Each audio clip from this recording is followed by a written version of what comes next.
हरवण्यासाठी मोदी रोडवरती आले होते, ते फेल झाला, काय सांगा? मला हरवण्यासाठी नाही, मला जिंकवण्यासाठी ते आले होते.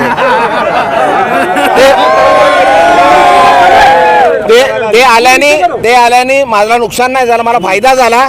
मलाच नाही, माझ्या मतदारसंघाला फायदा झाला का 3.5 कोटी रुपये महानगरपालिकेने त्यांच्या व्हिजिटवर खर्च केले. आणि साफसफाई जी आम्ही गेले वारंवार 6 महिने झाले, वर्षभर करायला प्रयत्न करत होतो. पण माझी विनंती आपल्याला, आता 2-4 दिवस त्यांच्याकडे राहिले आहेत, त्यांनी येऊन जरा माझ्या पूर्ण मतदारसंघात फिरून जावं, म्हणजे पूर्ण मतदारसंघ साफ होऊन जाईल. आणि त्यांनी आले होते, बाजूला एवढं मोठं ॲक्सिडेंट झालं होतं, 2 मिनटं तिकडे गेले असते, तिकडे हॉस्पिटलला गेले असते, जे मेले त्यांच्या घरी गेले असते, का जे जखमी आहे त्यांच्याकडे गेले असते, तर त्यांना फायदा झाला असता. पण त्यांनी उलटं केलं, म्हणून ते मला जिंकवण्यासाठी इकडे आले होते, हरवण्यासाठी नव्हते आले. पण मी आपल्या माध्यमातून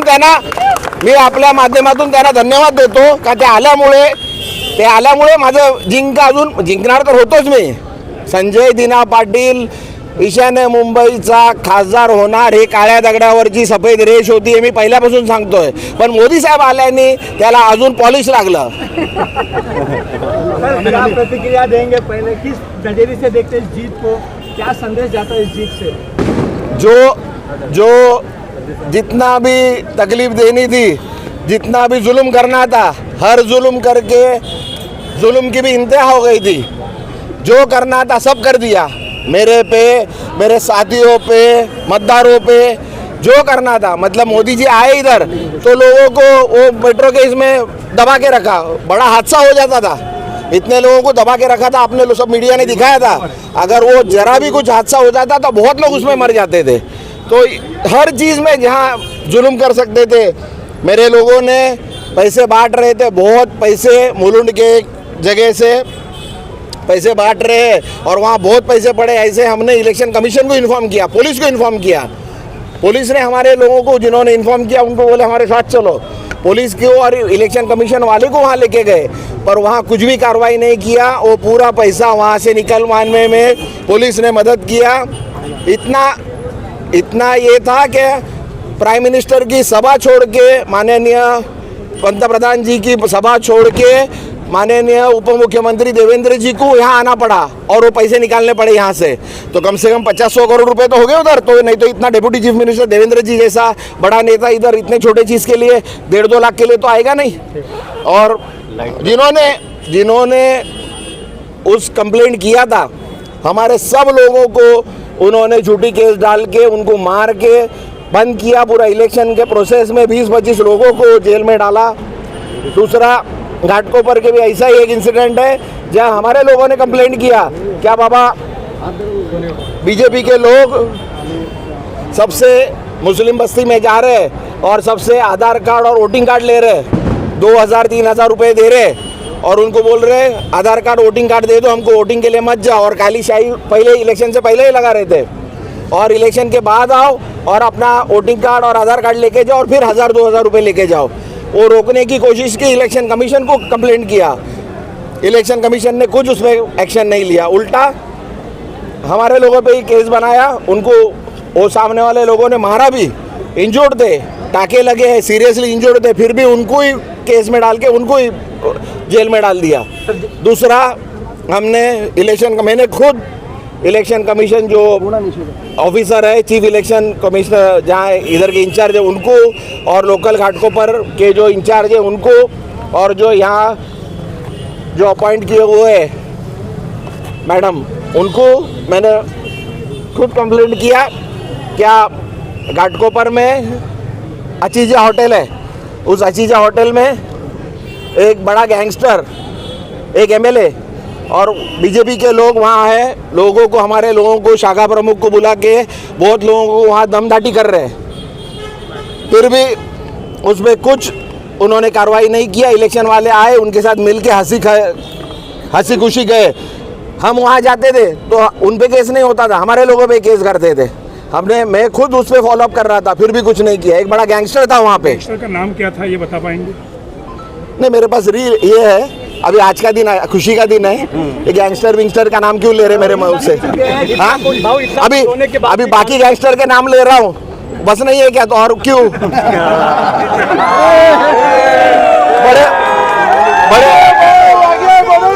बड़े बड़े बड़े बड़े गैंगस्टर के नाम ले रहा हूँ और हमारे लोगों को तकलीफ दे रहे हैं, हमको बोल रहे हैं कि हम गुनहगार है, हम गुनहगारों को लेके घूमते हैं, हमारा काला धंधा है। हमारे साथ जो लोग रहते हैं, मुझे आपके माध्यम से मैं बताना चाहता हूँ, भगवान की दया से मेरा परिवार, हमारा अच्छा खासा धंधा है और हम संतुष्ट है जो धंधे में है। हमको ज़्यादा लालच नहीं है, तो हम संतुष्ट है, हमको ये सब करने की ज़रूरत नहीं। और ये सब चीज़ों से चिढ़ है हमको, ड्रग्स से, गुटखा से, ये सब चीज़ों से हमारे पे बोल रहे थे। और हमारे लोग जो अच्छा धंधा पानी करते हैं उनको बोलते हैं कि गैंगस्टर है। अच्छा काम करना, धंधा करना अगर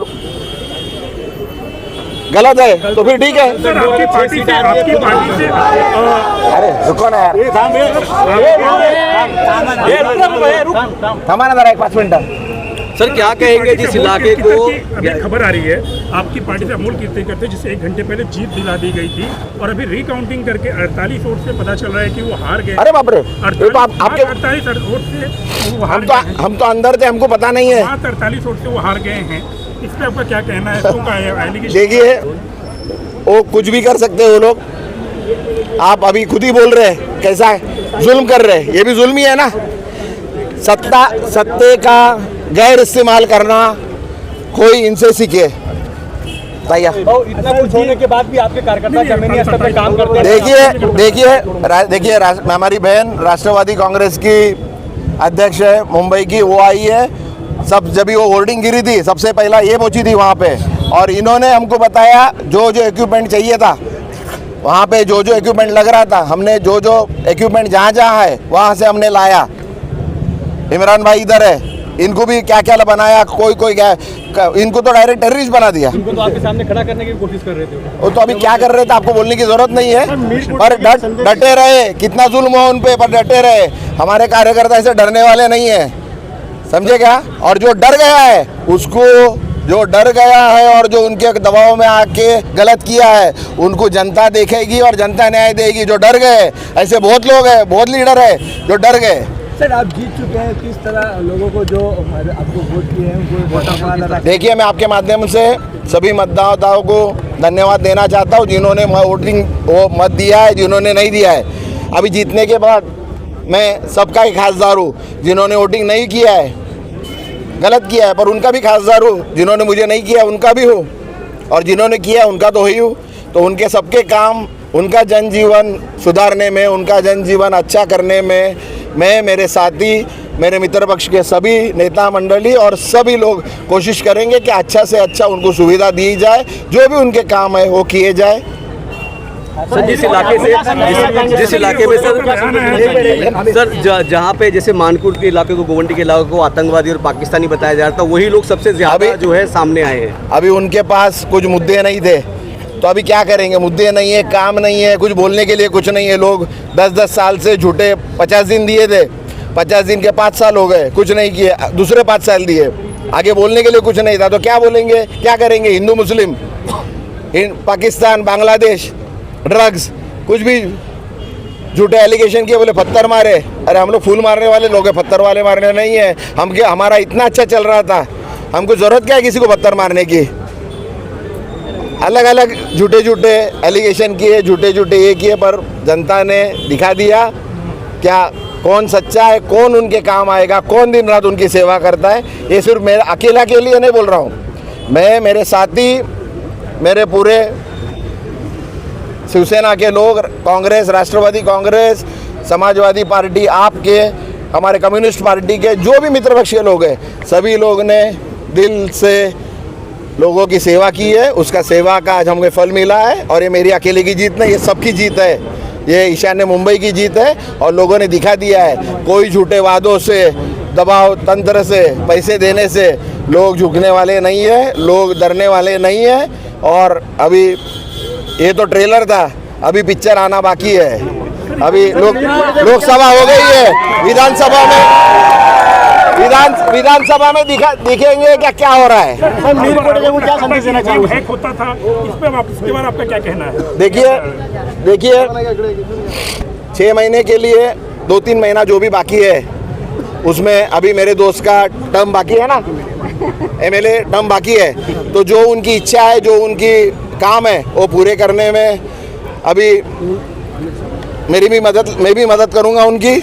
और जो उन्होंने कहा है क्या बाबा गुटखा बंद करना चाहिए, ड्रग्स बंद करना चाहिए, तो मेरे आपके माध्यम से उनको विनंती है, क्या कैसा इंग्लिश में है, चैरिटी स्टार्ट्स एट होम।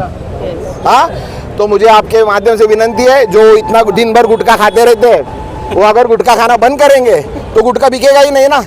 उनके जैसे लोगों ने एक एग्जाम्पल सेट करना चाहिए। अगर नेता कोई देख करता है तो एग्जाम्पल होता है ना, तो नेता ने एग्जाम्पल करना चाहिए कि मैं आज से गुटखा छोड़ देता हूँ, तो गुटखा छोड़ देना चाहिए, सेहत के लिए अच्छा नहीं है। सिगरेट वो 40 सिगरेट पीते हैं जिससे उनकी सेहत खराब हो जाएगी, बहुत दारू पीते हैं, ये सब बंद कीजिए, सेहत के लिए अच्छा नहीं है। लोगों को आपकी ज़रूरत है, 4-6 महीना जो भी बाकी है उसमें आपकी ज़रूरत है, तो आप ये आपसे शुरू कीजिए और हम उनमें उनको अगर किधर रिहाब बिहाब की ज़रूरत है, क्यों अभी पहले ही डिस्टर्ब हो गए, किधर रिहाब की ज़रूरत है तो मेरे पास से मैं एड्रेस भेज दूंगा, तो रिहाब में जाके ज़रा 8-15 दिन गुजार के आए तो ये सब आदतें छूटने में कोशिश करेंगे। इतनी भारी जीत, लोगों के बीच में जश्न का माहौल है, क्या कहना चाहिए? देखो ये सच्चाई की जीत हुई, मैं तो कहता हूँ, क्योंकि आपको पता है पहले से ईशान्य मुंबई में भाव का जो नाम है, भाव का काम है, क्योंकि भाव का काम करने का तरीका बहुत अलग है, तो वो काम के ऊपर जनता ने उनको जीत के दिया है और जीत का जश्न आज मना रहे सब। आज पूरे हिंदुस्तान में आपने देखा रहेगा, जात धर्म को नहीं मानते हुए लोगों ने विकास की ओर मतदान किया हुआ है। आज नरेंद्र मोदी साहब को भी आज जनता ने नकारा है, यही बोलूँगा। ये जो हिंदू मुस्लिम की राजनीति पिछले 10 सालों से देखने को आ रही थी हिंदुस्तान भर में, क्या लगता है इस पर कितना फर्क पड़ेगा? देखिए अभी कैसा है कि देखो मैं भी एक मुस्लिम हूँ, मगर महाराष्ट्र की जन्मभूमि में मैंने जन्म लिया है। आज मेरे खिलाफ भी लोगों ने, जो अदर लोगों ने, तो उन्होंने वीडियो बनाए कि ये जात धर्म वाले संगठन वाले कोई ऐसे आतंकवादी संगठन के, इससे कुछ नहीं होता भाई। हम भी तो गणपति करते हैं, सब जगह जाते हैं, ये हिंदुस्तान है। हिंदुस्तान में हर जात को उतना ही सम्मान है, उतना ही मान सम्मान है। सभी जात के लोग हिंदुस्तान में रहते हैं, जिसका नाम हिंदुस्तान है। तो बस यही कहना चाहूँगा कि आज हिंदुस्तान की जीत हुई है। क्या लगता है आपको मुस्लिम समाज का जो है कितना सहयोग रहा इस सीट को जिताने के लिए? मैं तो कहूँगा 95% मुस्लिम जो समुदाय हमारा है वो 95% भाव को वोट गिरा हुआ है। ऐसा लगता था कि मुसलमानों को एक वोट बैंक समझा जाता था, कि सिर्फ एक वोट बैंक की तरह इस्तेमाल किया जाता, क्या अभी लगता है कि मुसलमानों की जो वैल्यू बढ़ सकती है इस चीज़ को लेकर? अभी जो है क्योंकि मुस्लिम समुदाय ने उद्धव साहब के पीछे खंभीरपने से खड़े हुए, पूरा सपोर्ट शिवसेना उद्धव बाला साहब ठाकरे मशाल को दिए, सपोर्ट किया है मुस्लिमों ने, क्योंकि मुस्लिम को भी समझ में आ गया है कि भाई किसकी बी टीम है, कौन क्या है, सब समझ में आ गया। आप देखेंगे वंचित को कोई वोट गिरा नहीं है, MIM को कोई वोट गिरा नहीं है, क्योंकि उद्धव साहब को वोट गिरा है, वो मुस्लिम उनके साथ खड़े हैं, तो उनको पता है कि कहाँ वोट करना है क्या नहीं, अभी उनको सब पता चल गया। अच्छा, कैसे आप भाऊ को, जो संजय दीना पाटिल को कैसे बधाई देंगे? मैं यही बोलूँगा भाऊ आने वाले 5 साल में जो यहाँ पे पिछले 10 साल में नहीं हुआ है, वो 5 साल में भाऊ करके दिखाएंगे। उनके मुद्दे आपने देखा रहेगा, उनके आप मुद्दे देखिए, प्ले ग्राउंड है, अभी यहाँ पे गोदरेज की जो जगह है वो साइड जो एक 0.1% पे किसी को लीज पे दी गई है, वो भी भाव ने मुद्दा उठाया, जो कि अपने यहाँ पे प्ले ग्राउंड नहीं है। तो अच्छा विकास इस ईशान्य मुंबई में उनके हाथों से होगा, यह आशा मैं व्यक्त करता हूँ। सर, क्या कहना चाहेंगे, इतनी भारी जीत और लोग जो है जश्न मना रहे हैं और पूरे कलर में भीगे हुए हैं आप? देखो, जश्न की बात करें तो जश्न तो उस दिन ही हो गया था जिस दिन उद्धव बाला साहेब ठाकरे ने नाम लिया था कि संजय दीना पाटिल हमारे उम्मीदवार है। पहली बार हुआ है ये कि पहली बार ईशान्य मुंबई से शिवसेना का खासदार इलेक्शन खड़ा हुआ, तो संजय दीना पाटिल तो हमारे बस एक प्रतिनिधि थे। हम ऐसे लड़े हैं जैसे उद्धव बाला साहेब ठाकरे और स्वर्गीय बाला साहेब ठाकरे हमारे यहाँ से चुनाव लड़ रहे हैं, और बाला साहेब ठाकरे का नाम आया है तो जीत तो निश्चित थी। दूसरी चीज़ है, we wish a very happy retirement to Ashish Shelar ji. Ashish Shelar ने कहा था कि महाराष्ट्र में 18 सीट अगर आती है महाविकास आघाड़ी को तो मैं रिटायरमेंट ले लूँगा। तो आशीष शेलार जी, थैंक यू, आपने इतनी अच्छी या गंदी सर्विस दी मुंबई और महाराष्ट्र को और भारतीय जनता पार्टी को, और मैं चाहूँगा कि आप अपने शब्द पर टिके रहे। आप अपने आप को हमेशा कहते हो कि मैं एक सच्चा हिंदू हूँ, और मेरे बहुत सारे हिंदू दोस्त हैं, और मुझे पता है कि एक सच्चा हिंदू, एक सच्चा धर्म वाला वो होता है जो अपनी बात पर टिकता है। तो मैं राष्ट्रवादी युवक कांग्रेस के तौर पे एक मोर्चा आशीष शेलार के यहाँ पर लेके जाऊँगा, कि आप रिटायरमेंट लीजिए, नहीं तो आप एक झूठे इंसान हो, आप एक सच्चे हिंदू नहीं हो। सच्चे तो छोड़ो, आप हिंदू भी नहीं हो, क्योंकि हिंदू की ज़बान की कीमत, धर्म की ज़बान की कीमत हमें अच्छी तरह से पता है। तो आशीष शेलार जी रिटायरमेंट लीजिए, आप गांव जाइए, खेती कीजिए, महाराष्ट्र को आणि माझी मुंबईला तुमची आवश्यकता नाही। संजय दीना पाटिल को कैसे आप बधाई देंगे? भाव की बात करूँ तो सबसे पहले तो हमने हमारे यहाँ पर मुंबई की बात करूँ तो आज ही दिवाली और होली मनाई है। होली में तो हम रंग गए हैं, रात को दिवाली भी मनाएंगे। और इतना ही कहूँगा कि राम लल्ला हमारे साथ थे, तो सबसे पहले ज़रूर हम मंदिर जाएंगे, फिर मस्जिद जाएंगे, फिर गुरुद्वारे जाएंगे, फिर चर्च जाएंगे। और आज भगवान हमारे साथ थे, आज सच्चाई के साथ थे, सच्चाई की जीत हुई है। क्या लगता है आपको इसके बाद हिंदू मुस्लिम की जो राजनीति थी वो खत्म होगी?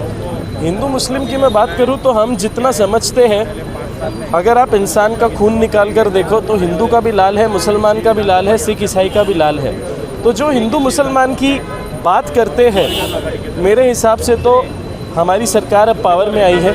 और मैं चाहूँगा कि जैसे एट्रोसिटीज़ एक्ट है, वैसे ही एक एक्ट बनाया जाए कि जो माइनॉरिटीज़ को या दूसरे धर्म को टारगेट करता है, वो बंदे को भी सज़ा हो। और मोदी जी को सज़ा होनी चाहिए, क्योंकि मुसलमानों को उनकी वजह से बहुत तकलीफ़ हुई है। और ये जो तकलीफ़ है, वो तकलीफ़ की वजह से ही आज भगवान ने मोदी जी को हराया है।